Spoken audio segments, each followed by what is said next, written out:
Welcome back from that short break. In case you're just joining us, this is the News International Edition, and we're coming to you live from our Vision Group headquarters here in Kampala, Uganda. Now, Russian shelling in the southern Ukrainian region of Kherson has killed 7 people, including a newborn baby, her 12-year-old brother, and their parents on Sunday, officials reported. Also among the victims was a Christian pastor, officials said, adding that another 13 people received injuries. The 3 adults and 2 children were killed in the village of Balka in the region of Kherson. Interior Minister Igor Klimenko said on Telegram, releasing pictures showing the aftermath of the shelling attack. One photo showed a column of black smoke rising above the house. A husband, wife, and their 23-day-old daughter were killed by enemy artillery fire, Klimenko wrote. The couple's 12-year-old son was hospitalized in a critical condition and later died, Klimenko said in a separate statement. In the village of Stanislav, 2 men aged 57 and 71 were killed, officials said. One of the victims was identified as a Christian pastor. Another 13 people were injured as a result of Russian shelling, Klimenko said. France condemned the strikes on Kherson as unacceptable acts that constitute war crimes that cannot remain unpunished. These new attacks on civilian populations show once again Russia's complete disregard of all principles of international humanitarian law, which it has blatantly and repeatedly violated, a foreign ministry spokeswoman said. Kherson was one of the 4 regions in Ukraine that Russian President Vladimir Putin claimed to have annexed last year. Late last year, Russian troops withdrew from the city of Kherson, but Moscow has continued to target settlements in the region. Pro-Russian officials, for their part, said that a civilian died due to Ukrainian shelling in the settlement of Zaitsevo in the eastern Ukrainian region of Donetsk. In the settlement of Severny in the same region, a man was killed and a woman received injuries, officials said. Images show firefighters tackling a blaze at a supermarket in Ukraine's port city of Odessa. The strike injured 3 supermarket employees, according to local officials. Some nearby buildings were also damaged. A house lies in tatters in the Petrovsky district of Donetsk, the capital of the self-proclaimed Donetsk People's Republic in eastern Ukraine, after shelling on August 12th, which the Russian-backed authorities attribute to Ukraine's armed forces. The authorities claim that 1 man died in the strike. Meanwhile, Deputy Defense Minister Gana Malia says Ukraine's forces recaptured a small clutch of territory taken by Russian forces this summer around the war-battered town of Bakhmut in the eastern part of the country. Збройні сили просувалися. Our armed forces were advancing in the Bakhmut direction on the southern flanks, to be more precise. 3 square kilometers were liberated last week. In total, 40 square kilometers have been liberated on the southern flank of the Bakhmut sector. Довкола Бахмута звільнено вже 40 квадратних кілометрів. Also, Ukraine downed 3 waves of Russian missiles and drones targeting Odessa, its army said early on Monday, the latest in a string of attacks in the southern region on the Black Sea coast. The enemy attacked Odessa region 3 times during the night using 2 waves of attack drones, a total of 15 and 8 caliber type C-based missiles, the Operational Command South wrote on Telegram. Air Defense Forces repelled all the attacks, but falling debris damaged a student dormitory and a supermarket in Odessa's city center, leaving 3 workers wounded, the army said.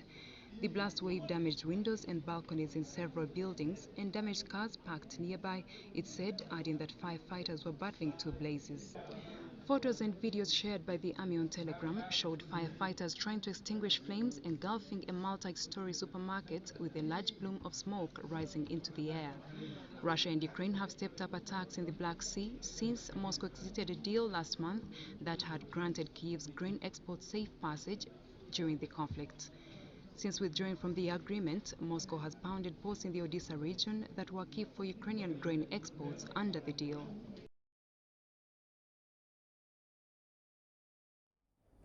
And finally, 2 years after the Taliban stormed back to power in Afghanistan after 20 years of war against the United States and its allies, life has changed dramatically for many Afghans, particularly women. Life is very different for many people. Women in particular have seen their freedoms curtailed. Nonetheless, others are happy over the improved security situation following the departure of U.S. troops despite persistent economic hardship. Ahead of the August 15th anniversary of the fall of Kabul, 4 Afghans, a businesswoman determined to keep her factory open, a farmer relieved by the war's end, a former Taliban fighter proud to serve the new government, and a medical student forced to give up her studies, told reporters how the changes have impacted them. Arezzo Osmani was terrified and sad when the Taliban returned to power, promising the imposition of a stringent interpretation of Islam that has seen women barred from many avenues for work and education.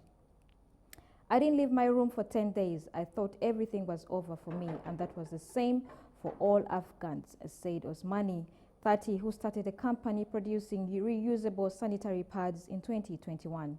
But when I went out and saw that people were still going about their lives, it gave me hope, and I told myself that I had to stay here too, she said. She shuttered her business, which had employed 80 women at its peak, amidst the uncertainty that gripped the country in the wake of the Taliban takeover. Under the Taliban, women have been pushed out of most NGO and government jobs. Last month, beauty parlors, another key source of income for women breadwinners, were also shut down. Azizi is grateful for the improved security that has come with the end of the fighting. Now, as the 35-year-old tends his small farm in Parwan province, north of Kabul, he can move around day and night without worries. There's been a lot of change since August 2021. Before, it was war. Now it's calm. As a result of the armed conflict, around 38,000 civilians were killed and over 70,000 wounded between 2009 and 2020 alone, according to an annual report by the United Nations Assistance Mission in Afghanistan. However, the father of two is still weighed down by worry. Afghanistan's economy, already battered by decades of war, has been marred in crisis after billions of dollars in international aid were cut following the Taliban government's takeover. Economic output has collapsed and nearly 85% of the economy lives in poverty, according to the latest report from the UN Development Programme. Drought and locusts have also plagued the country's crops.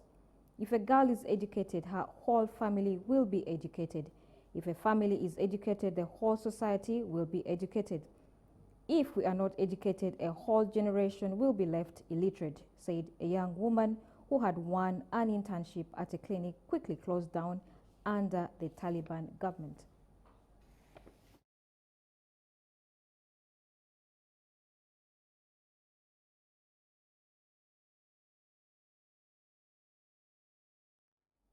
And that's all the international news we had for you this afternoon. We'll be back again tomorrow at 4 p.m. Thank you for watching and do have yourselves a fantastic afternoon.